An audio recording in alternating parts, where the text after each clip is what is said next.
और मैंने खुद देखा हूं, मुझे विश्वास नहीं होता कि ये जो क्षेत्र है वो पिछड़ा कैसे रह गया। आप निश्चिंत रहिए, 18 महीने पहले हमारी सरकार आई, आप लोगों से उठकर, आप जैसे परिवार से उठकर मैं मुख्यमंत्री की कुर्सी पर पहुंचा। 2 साल की मेरी योजनाएं देख लेना, आम लोगों से जुड़ी हुई है, किसान से जुड़ी हुई है, महिलाओं के सम्मान से जुड़ी हुई है और युवाओं को रोजगार देने से जुड़ी हुई है।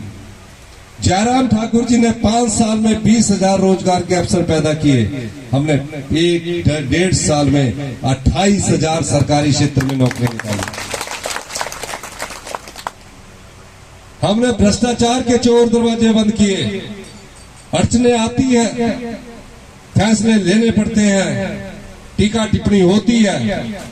जिस प्रदेश का आर्थिक खजाना खाली हो उस प्रदेश पर हमने फैसला करके 1 साल में 2200 करोड़ रुपया हिमाचल प्रदेश सरकार के खजाने में लाए हैं। ये सब आपका पैसा है। मनरेगा की दिहाड़ी 240 से बढ़ाकर हमने 300 रुपए की। विधवा बच्चों की पढ़ाई का खर्चा इस दूसरे बजट में हिमाचल प्रदेश की सरकार उठाने जा रही है। हॉस्टल का खर्चा हिमाचल प्रदेश की सरकार उठाने जा रही है।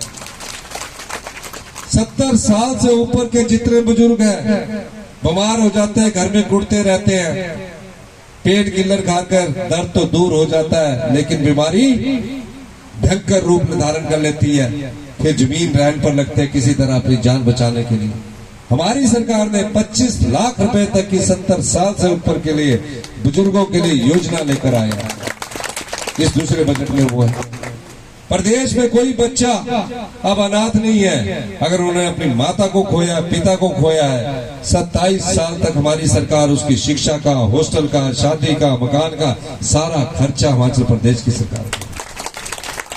हर महीने 4,000 रुपया पॉकेट मनी मिलेगी। 18 साल से नीचे के बच्चे को 2,500 रुपया हर महीने मिलेगा। अधिकारी मुझसे कहते थे कि ये सब योजनाएं आप चुनाव से पहले करना, 2027 में चुनाव आएगा, 2026 में लागू करना। मैंने कहा नहीं, ये हम सत्ता में सत्ता सुख के लिए आए हैं, हम व्यवस्था परिवर्तन के लिए आए हैं। ये व्यवस्था परिवर्तन का नमूना है कि आपके पैसे को हम हर साल आप में बांट रहे हैं। हम राजनीतिक लाभ के लिए राजनीति नहीं करने आए हैं। इंतकाल नहीं होते थे, पटवारी चक्कर लगाकर जूते घिस जाते थे। आज 3 महीने में हमारे दिशा निर्देश अनुसार 1 लाख इंतकाल हुए। जिस पटवारी के पास आप पीछे जाते थे वो पटवारी आपको फोन करके बोल रहा कि इंतकाल करवा दो। पैसा बचा। इस पंचायत में भी 16 महिलाओं को 4500 रुपया उनके अकाउंट में आ गया। पहली किस्त के रूप में 3000 और 1500 रुपया अभी डला। डले कि नहीं डले थे? आया कोई उसी के अकाउंट से आया थी, आया ना? 16 बाकी आए नहीं होनी ना। 16 को आया। हम बार बार कहते थे कि हमने अपनी बहनों को वादा किया है। जयराम ठाकुर जी चुनाव योग के पास चले गए। लोकसभा चुनाव में हम चीखते रहे अप्रैल की 1500 की किस्त भी देंगे, मई की भी देंगे और जुलाई की भी देंगे। आज हमारी महिलाओं के अकाउंट में 1545 रुपया है।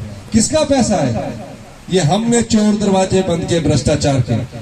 जयराम ठाकुर जी ने 5 साल में इस प्रदेश का बुरा हाल कर दिया। सबऑर्डिनेट सिलेक्शन बोर्ड में पेपर बिकते थे, नीलाम होते थे, युवाओं के साथ अन्याय होता था। पेपर बेचने वालों के लिए जयराम ठाकुर जी आंखें बंद करके बैठे हुए थे।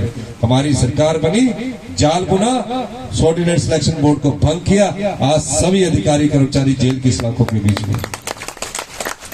जिसने भी सरकार के पैसे का दुरुपयोग किया होगा और जो ये सोचते हैं कि कानून हमारे यहाँ कुछ नहीं कर सकता, गलत करने वालों के खिलाफ हमारी सरकार कानून के आधार पर सख्त से सख्त कार्रवाई करेगी। इसलिए ये चुनाव जो होने जा रहा है, ये आपके भविष्य का चुनाव है। आपका भाग्य भगवान ने उदय किया है। कोई यहां से चुनाव नहीं लड़ना चाहता था। कहा कि आपकी पत्नी को चुनाव लड़ाते हैं। क्यों कहा डॉक्टर जयश्री जी भी थे यहाँ? क्योंकि जिस व्यक्ति ने गलती करके ये चुनाव करवाया है वो इस क्षेत्र का पूर्व विधायक है, जो कमल खरीद कर आया है। और आपका भाग्य उदय हुआ है, 3 साल बाद आप हमारी सरकार के कार्य प्रणाली से पाएंगे कि कितना परिवर्तन आपके जीवन में आया है।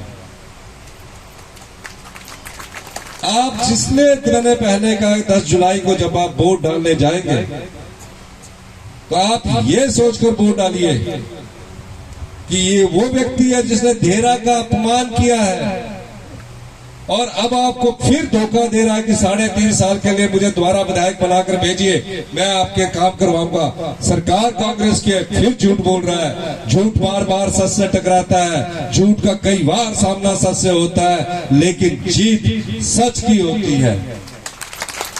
इस चुनाव में आपको लड़ना है और इस लड़ाई में आपको सबक सिखाना है। इस लड़ाई को आपको जीतना पड़ेगा, आपको सबक सिखाना पड़ेगा। सिखाएंगे भी नहीं सिखाएंगे? सिखाएंगे। पहले हाथ खड़ा करेंगे, जैसे कौन कौन सिखाना चाहता? बीच से नहीं खड़ा करा दे, यूथ नहीं कर रहा था। सिखाएंगे। ये एक राजनीतिक बुराई है, ये चुनाव सरकार बनाने के लिए नहीं है, ये भविष्य में इस राजनीतिक बुराई का अंत आप लोगों को करना है।